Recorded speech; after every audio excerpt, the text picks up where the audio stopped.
I know a lot of people have been feeling tired trying to fight for a better world, but try not to let yourself be exhausted by the darkness. Its worst weapons are psychological, and I know we've all been scarred before we learned how to raise our guards. But those gnawing fangs and infected claws are just hellhounds barking, asking us to take off our armor and snuff our own sparks. And if we really see that, we have all the power to maintain our golden ratios. We can be the light of creation. Of course, we're not perfect, we're finite. But we are the force of universal manifestation. We can allow stasis or decay, or we can design our imaginations. In other words, and not very many people fully realize this until they really think about it and feel it out, all psychological and spiritual ideas projected upon us, even by our own minds, are dependent upon our free will to accept or react to. No matter how much mental ignorance or cruelty others project towards us, it's up to our free will if we allow ourselves to suffer or be affected by it.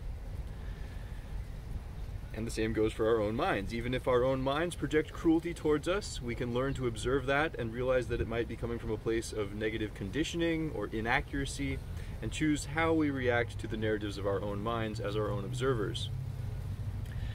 And embracing that innate power of free will to choose whether we are or how to be affected by ideas is a key to understanding our true nature.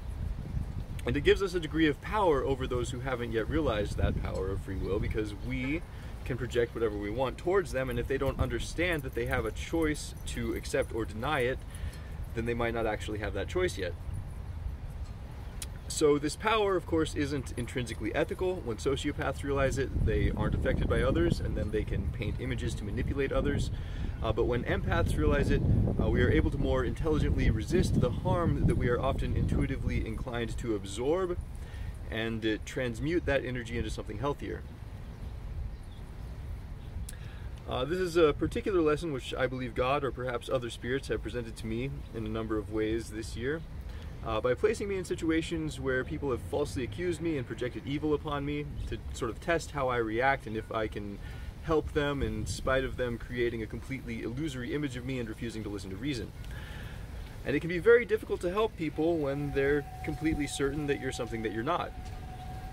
Which is part of why every living soul should be very careful about forming judgments about others without having a comprehensive understanding about them or the given situation. Even if others project unfair or evil things on us, because we are simply finite beings, and if we don't recognize the limitations of our capacity to perceive, then we're liable to entrap ourselves in more illusions than are necessary. So, I find that there are two main intuitive impulses when we deal with unfair situations, which are to be upset or exhausted by them, or to project vengeance upon the wrongdoer.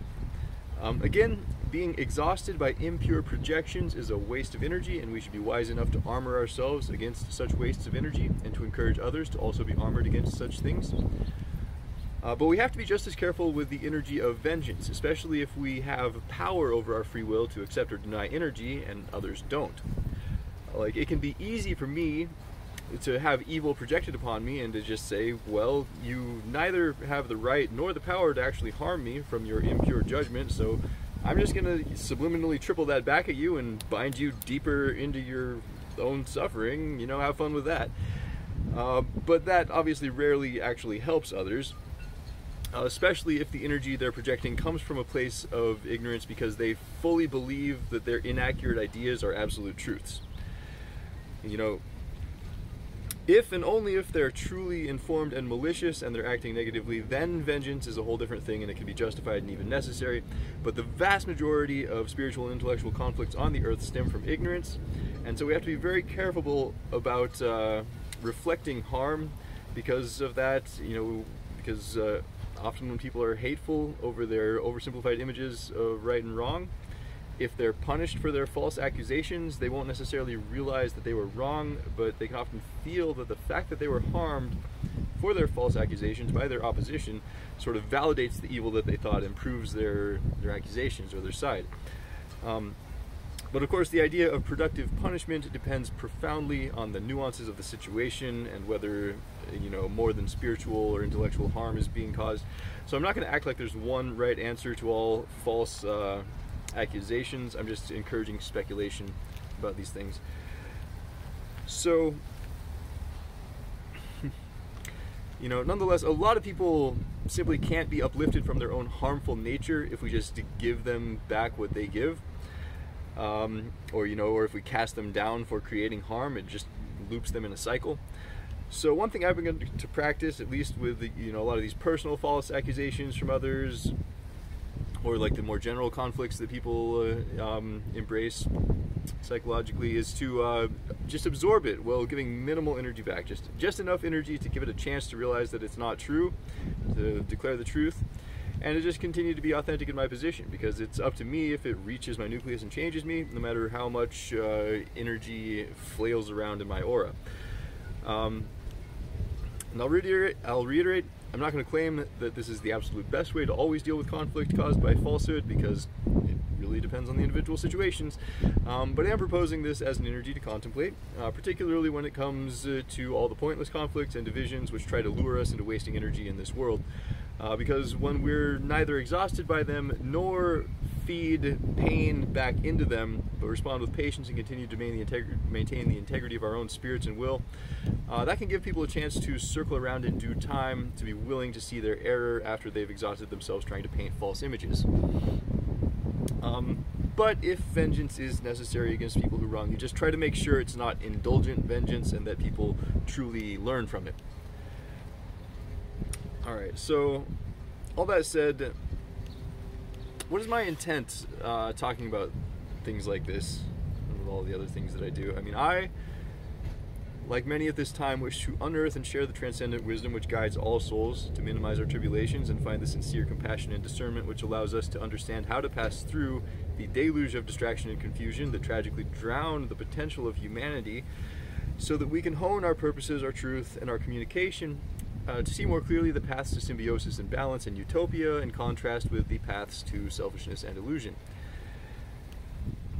Compassion and discernment are and will always be profound keystones to the evolution of higher awareness, for the foundation of the collective consciousness. Half the world's problems come from making snap judgments that bind our essences in wasteful spite and hatred. And if we were just a little wiser, we'd see that we rarely have enough evidence to declare such impulsive condemnations.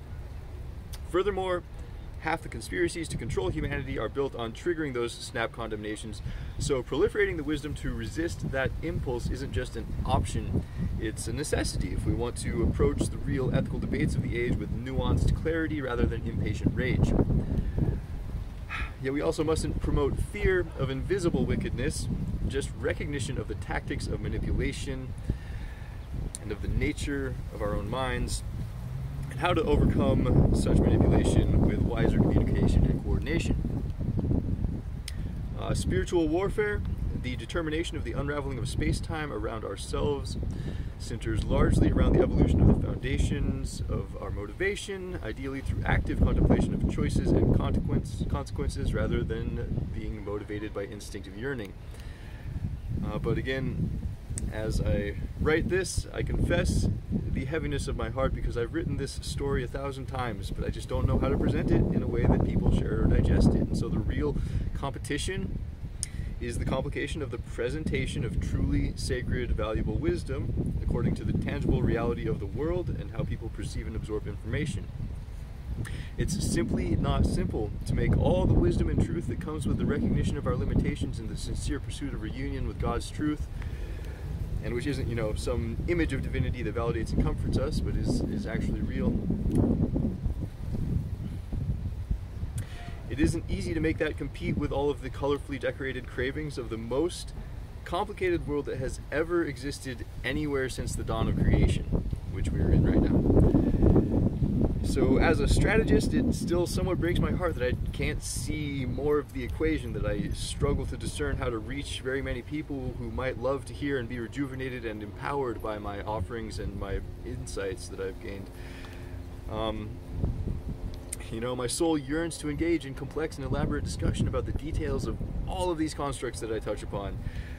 But I feel that I have to find some key to exist in the arena of human observation before I get ahead of myself, because I feel trapped in a digital and physical cage, and even if I say wise or beautiful things, they often just kind of float into the mud and get buried.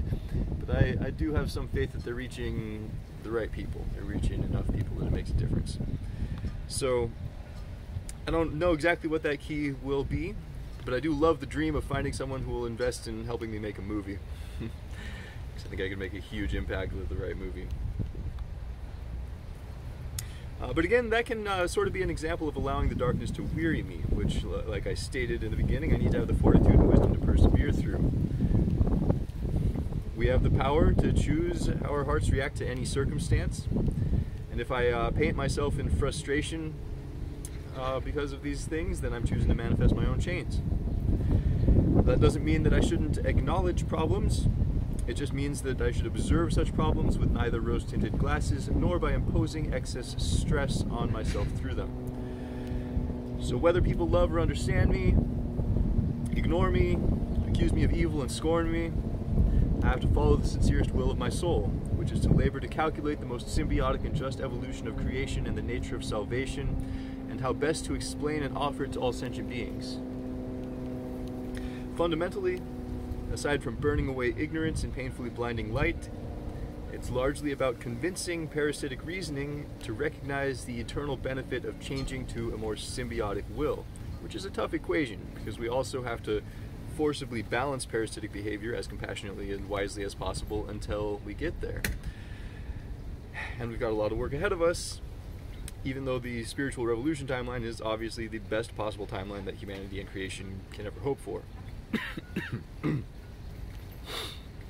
So, I only pray that I can discern how better to contribute to the solution moving forward. With as many complicated things as are in motion throughout space-time, for me it always centers back to the evolution and transmutation of the root spiritual motivations and ethics with which we build our own souls and also society.